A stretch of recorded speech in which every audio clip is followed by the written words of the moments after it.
Bom dia a todos. Nossa reflexão hoje vai ser no livro de Atos, no capítulo 26, e nós estamos lendo nesse texto quando Paulo é enviado para a Itália, e ele vai a julgamento, ele vai para ser julgado em Roma, e de lá ele vai falecer, mas há um tempo ainda em que as coisas estão se movendo, há um tempo ainda de resistência, há um tempo ainda de manifestação do próprio Deus nessa viagem de Paulo, e nós vamos ver o tempo todo a presença de Deus naquele lugar, não só perceptível a Paulo, mas perceptível na situação. E a situação não era confortável, era tão desconfortável que se tornou um naufrágio. E eu quero ler um pouco antes dos perigos dessa viagem, em que os ventos eram contrários, ali no capítulo 27, no verso 4. Partindo dali, navegamos ao abrigo da ilha de Chipre, porque os ventos eram contrários. E tendo atravessado o mar ao longo da Cilícia e Panfilha, chegamos a Mirra, na Lícia. Nesse porto, o centurião encontrou um navio de Alexandria que estava de partida para a Itália e nos fez embarcar nele, navegando vagarosamente muitos dias. Foi com dificuldade que chegamos às imediações de Cínio. Não nos sendo permitido prosseguir por causa do vento contrário, navegamos ao abrigo de Creta, na altura de Salmona. Costeando a ilha com dificuldades, chegamos a um lugar chamado Bons Portos, perto do qual estava na cidade de Lazéia. Depois de muito tempo, tendo se tornado a navegação perigosa, já passando o tempo do dia do jejum, Paulo aconselhou, dizendo: Senhores, vejo que a viagem vai ser trabalhosa, com dano, com muito prejuízo, não só da carga e do navio, mas também da nossa vida. Porém, o centurião dava mais crédito ao piloto e ao mestre do navio do que a Paulo o que ele dizia. Depois nós vamos ler aqui no verso 19.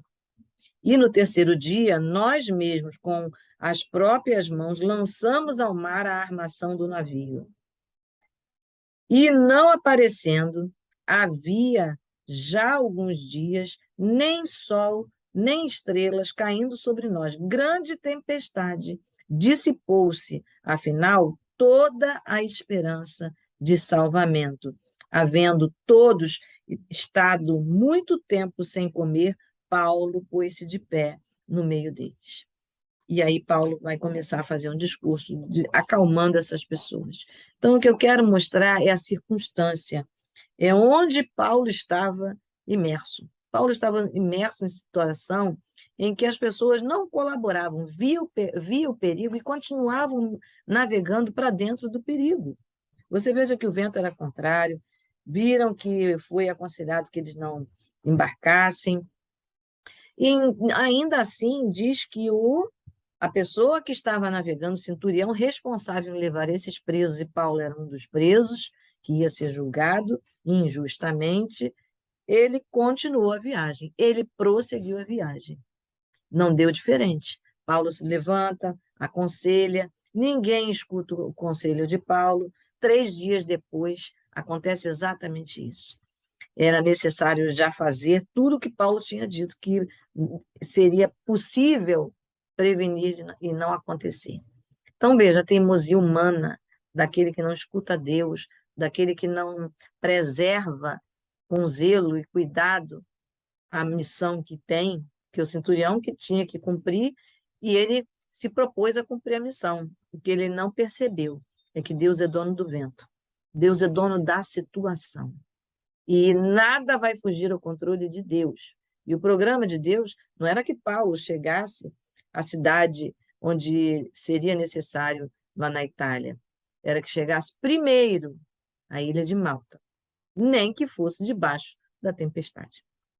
E foi o que aconteceu. Houve um naufrágio, e mais adiante a história vai mostrar que ele chegou àquela cidade e cumpriu a missão que Deus havia colocado como náufrago, e depois, então, ele segue a viagem para Roma. Então, o tempo é de Deus, as circunstâncias são de Deus, E até os imprevistos fazem parte daquilo que Deus tem para nós.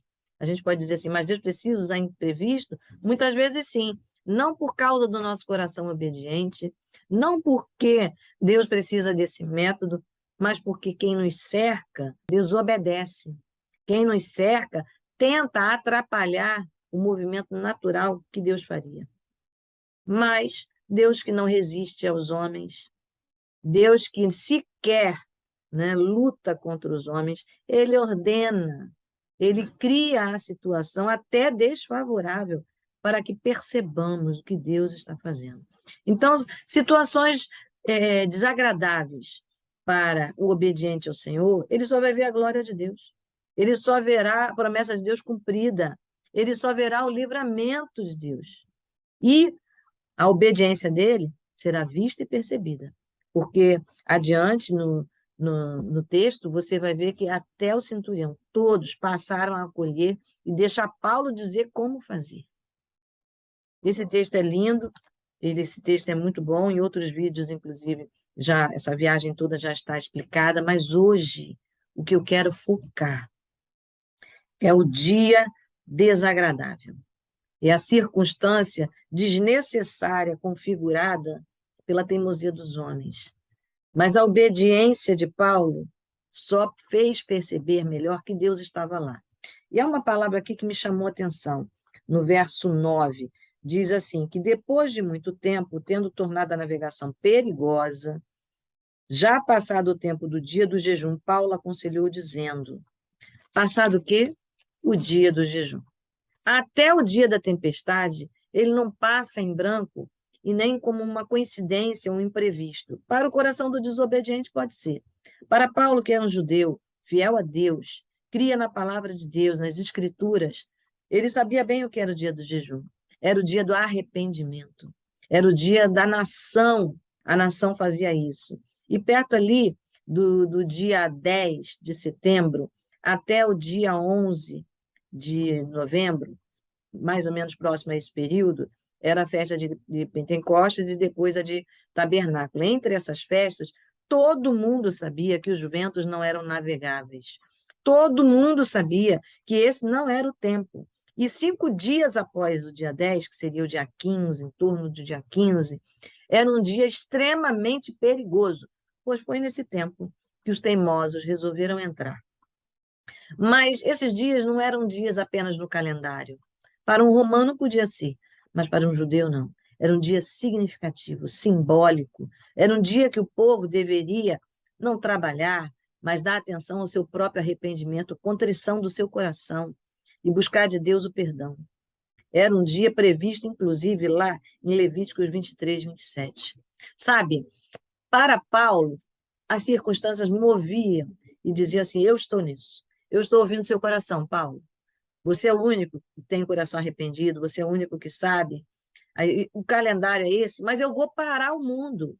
Eu vou parar, inclusive, com as estações, com os ventos, para que você viva isso, o arrependimento, para que você viva isso, o jejum. Então, nós não somos levados ao jejum por uma coincidência ou porque um capricho de Deus. Não, Deus está vendo a tempestade que a gente está passando, Ele já nos prepara, Ele já nos leva, Ele já nos coloca na posição correta. E não há coisa melhor do que jejum para enxergarmos melhor quem é Deus, para estar na dependência, para nos arrependermos, para vermos a misericórdia e o livramento de Deus. Então, não deve nos assustar quando nós estamos em jejum. Puxa, mas eu estou jejuando e a coisa parece que piorou. Parece que a ofensa, que o mal, né, que o incômodo está mais perto. É o contrário. Você já está equipado com equipamento anti-fogo, anti-vento, anti-naufrágio. Porque ainda que não existisse ali o suficiente para socorrer aquela embarcação inteira, porque Deus é misericordioso, ele não socorreu só Paulo, não. Se você continuar a leitura, você vai ver. Ele socorreu a todos. Mas o coração obediente ali era o de Paulo. O coração do líder não era, mas o coração do líder teve que se quebrar diante das perdas. Paulo não tinha nada a perder, porque não tinha nada a lucrar. Ele ia para a prisão, e um prisioneiro nada leva. Nada leva. Mas o que Paulo tinha era um tesouro, era o depósito, que ele mesmo diz em suas cartas, né? O depósito de Deus, guarde bem seguro em seu coração. Esse depósito, a salvação, a segurança de que Deus está conosco, a segurança que o Espírito Santo nos guarda e nos instrui, esse estava presente. Deus deu sonho a Paulo, Deus falou em particular com ele, deu visão. Deus o tempo todo tinha dons espirituais para se comunicar, tinha a memória de Paulo para fazer lembrar a Escritura e a palavra. Paulo só precisava estar atento e obediente. E aí, não só Paulo fez o jejum no dia do jejum, no período do jejum, foi um jejum prolongado, foram 14 dias em naufrágio. Todo barco, tendo fé ou não, foi levado a jejum. Então, dias de perdas, não entenda como dia de perdas, entenda como o calendário de Deus sendo cumprido. Aproveite a oportunidade para buscar mais a Deus. Se ficou desempregado, esse é o tempo maior de estudo e de busca ao Senhor. Se faltou comida, esse é o tempo do jejum. Se perdeu o sono, esse é o tempo da oração na madrugada. Meu irmão, minha irmã, leia. O tempo é de Deus. As estações são de Deus, diz o livro de Daniel. O Senhor é o Deus das estações e do tempo. O que Deus está fazendo e o projeto dele na sua vida pode ter um pano de fundo diferente do que você imagina. Mas Deus está cumprindo e continuará cumprindo tudo. E eu quero, nessa manhã, louvar o Senhor, porque Deus prometeu Jesus e ele veio. Porque Deus disse que Jesus é o Salvador, que ele morreria por nossos pecados, e ele morreu e ressuscitou. E ele não morreu e ressuscitou e salvou apenas aquele povo daquele tempo, mas ele salvou e ressuscitou a todos que creem nele. Nós temos uma vida nova, uma ressurreição nessa terra, um momento novo, uma mente nova, um comportamento novo, e nós levamos esse comportamento transformado até o céu. A validade disso é que, ainda que o nosso corpo se deteriore, a nossa vida está guardada, e é lá, na presença de Deus, com esse coração rendido, que nós vamos encontrar a Jesus. Nós vamos viver a vida eterna. Então, quero te convidar nessa manhã a se alegrar, a receber de Deus a alegria para esse dia, a bondade nesse dia. E ainda que haja um terremoto aí na sua vida, de palavras, de atitudes, de circunstâncias, o Senhor já preparou o livramento e você já está equipado para esse tempo, porque você tem a salvação literal e espiritual. E vamos orar. Deus, nós queremos nos alegrar, porque não há dificuldade, não há ventos que possam impedir a tua presença, a tua percepção, a tua manifestação, o teu controle sobre toda e qualquer situação na nossa vida. E nós louvamos o Senhor, porque recebemos isso na cruz, porque sem merecer, o Senhor nos concedeu o perdão. Sem merecer, nós recebemos de Ti todo equipamento e livramento em Cristo Jesus. Sem merecer, o Senhor alimentou a fé em nós. Sem merecer, o Senhor nos deu a Tua graça. Por isso, nós nos curvamos diante de Ti hoje, pedindo, Senhor, um dia abençoado, confiados em Ti, Senhor, e com perdão dos nossos pecados, nós terminamos essa oração.